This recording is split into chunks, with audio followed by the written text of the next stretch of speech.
Hi everyone, welcome to my YouTube channel. आज के video में हम ग्रेचुटी के बारे में सारे पॉइंटर्स को अच्छे से समझेंगे कि क्या होता है, कैसे आपको अप्लाई करना चाहिए ग्रेचुटी के लिए, आप कब एलिजिबल होते हैं एंड किन पॉइंट्स का हमें ध्यान रखना होता है। ऑलराइट, सो स्टार्ट करते हैं। सबसे पहले ग्रेचुटी क्या होता है बेसिक टर्म्स में। Gratuity is a monetary amount which is payable to the employee of an organisation under the payment of gratuity act 1972। ये मेनली एम्प्लॉयज को as a token of appreciation दिया जाता है एम्प्लॉयर के साइड से, just because आपने services जो है अपनी कंप्लीट की है कंपनी के साथ, इसीलिए। एंड ये काइंड ऑफ रिटायरमेंट बेनिफिट होता है। इसके कुछ टर्म्स एंड कंडीशंस है जो हम नेक्स्ट इसमें देखेंगे। नाउ ये जो एक्ट है वो क्या होता है, payment of gratuity act.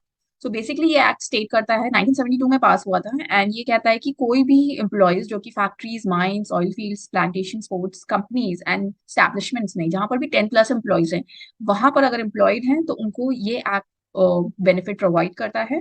And इसमें सारा अमाउंट जो होता है ग्रेचुटी का वो एम्प्लॉयर के साइड से पेबल होता है। इसमें एम्प्लॉय का कोई भी कंट्रीब्यूशन नहीं होता है, एज इन कोई भी डिडक्शन एम्प्लॉय से नहीं किया जाएगा। जैसे कि प्रोविडेंट फंड में आपने देखा होगा, प्रोविडेंट फंड में एक एम्प्लॉय के साइड से भी कंट्रीब्यूशन होता है। सो वैसा इस केस में नहीं होता है। ऑलराइट, नाउ आप एलिजिबल कब होते हैं ग्रेचुटी के लिए?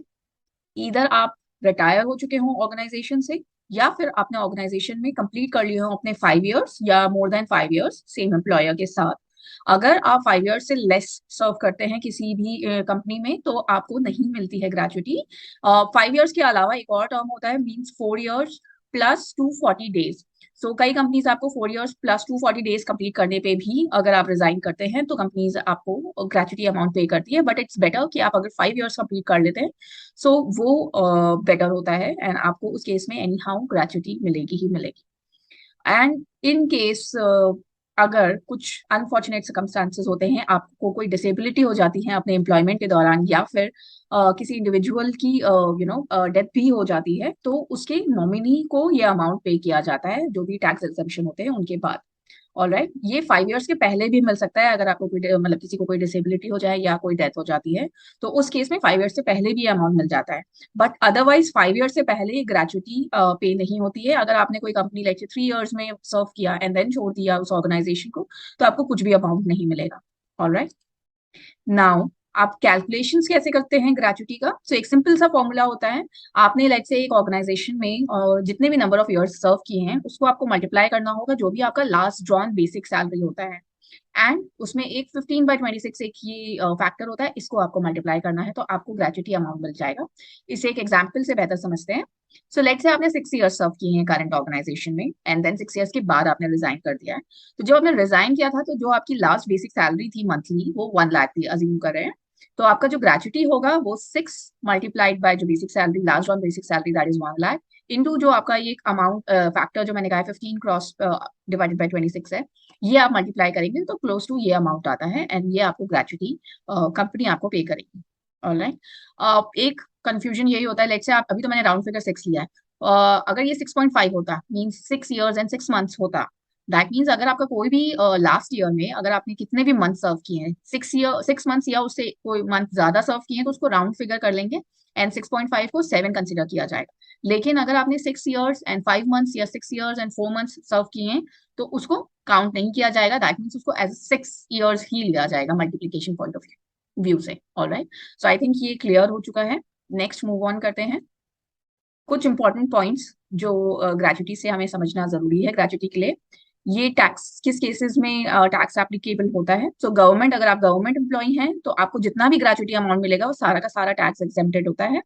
अगर आप प्राइवेट फर्म में जॉब करते हैं तो आपको जो भी अमाउंट ग्रेचुटी का मिलेगा, अगर वो 10 लाख से कम है तो वो टैक्स एग्जेम्प्टेड मिलेगा, अदरवाइज 10 लाख से ऊपर है तो उसमें नॉर्मल टैक्स अप्लाई हो जाएगी। Alright, and one more thing, in case अगर जैसा कि मैंने एक पहली कंडीशन में बताया था कि अगर किसी इंप्लॉय की डेथ हो जाती है या कोई उसको डिसेबिलिटी हो जाती है, उस केस में जब उसके नॉमिनी को मिलता है वो अमाउंट, तो उसमें भी जो टैक्स अप्लाई होगा वो इनकम फ्रॉम अदर सोर्सेज, जो आपका एक टैब होता है टैक्स कैलकुलेशंस के लिए, उस बेसिस पे टैक्स कैलकुलेट होके अमाउंट मिलेगा नॉमिनी को। ऑलराइट, नाउ नेक्स्ट ये है कि आपको जो ग्रेचुटी मिलता है as per law maximum 10 lakh के लिए ही एक कंपनी लाइबल है कि आपको 10 लाख ही मैक्सिमम ग्रेचुटी पे करेगी।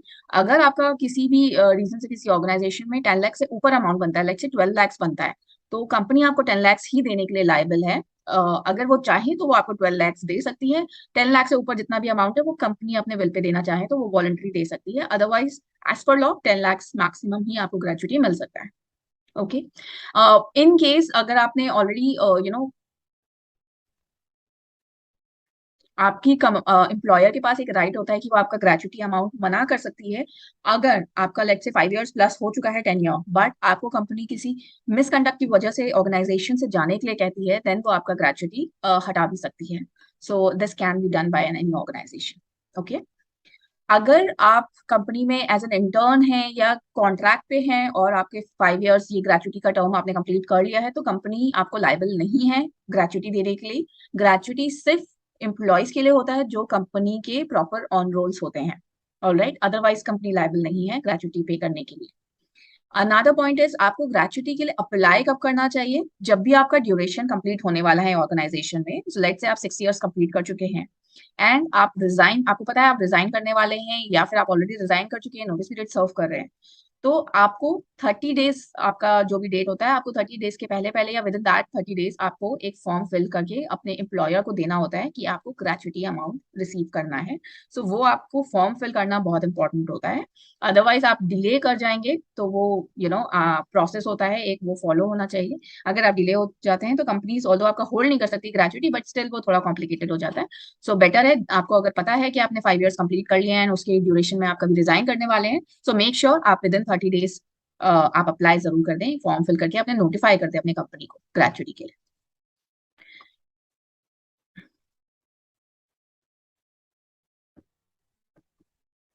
ऑलराइट, सो ये थे मेजर पॉइंट्स, मैंने सारे ग्रेचुटी से रिलेटेड कवर कर लिए हैं। इन केस आपको स्टिल अभी भी कोई डाउट है, कोई क्वेरीज हैं, तो आप मुझे कमेंट सेक्शन में पूछ सकते हैं।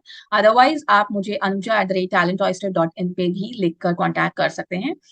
सो थैंक यू एंड मिलते हैं नेक्स्ट वीडियो में। अगर आपने सब्सक्राइब नहीं किया है तो मेरे चैनल को प्लीज सब्सक्राइब कर लें, शेयर करें एंड लाइक करें, क्योंकि इसमें सारे candidates, employees and HR related जितने भी पॉइंट्स होते हैं, नॉलेज रिलेटेड स्टफ है, वो सारे मैं इस चैनल पे शेयर करती हूँ। So please do subscribe it. Alright, thank you, bye bye.